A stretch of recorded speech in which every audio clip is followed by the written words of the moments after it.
Mga kahuwan, panoorin ang video na ito upang alamin ang pinaka-latest na balita tungkol sa lagay ng panahon at bagyo update today.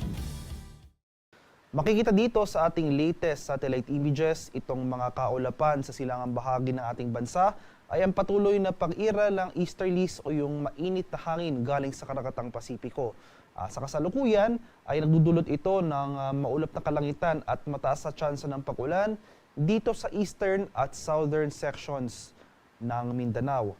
At sa nalalabing bahagi naman ng ating bansa, including Metro Manila, ay mas maaliwalas sa panahon na ating inaasahan ngayong araw, mainit at malinsangan ngayong umaga hanggang sa tanghali, at mataas pa rin yung tsansa ng mga biglaan at panandaliang buhos ng ulan na dulot ng thunderstorms pagsapit ng hapon hanggang sa gabi, especially dito sa eastern section ng Luzon at ng Visayas.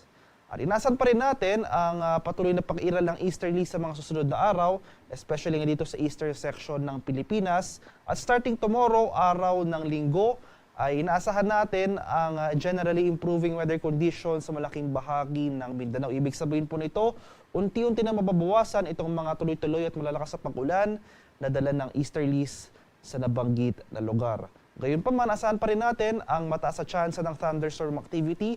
Ito yung mga panandaliang pag-ulan sa bandang hapon hanggang sa gabi sa eastern section ng ating bansa. At sa kasalukuyan, wala pa naman tayong binabantayan na low pressure area o anumang sama ng panahon sa loob at labas ng ating Philippine Area of Responsibility na maaring makaapekto sa ating bansa sa mga susunod na araw.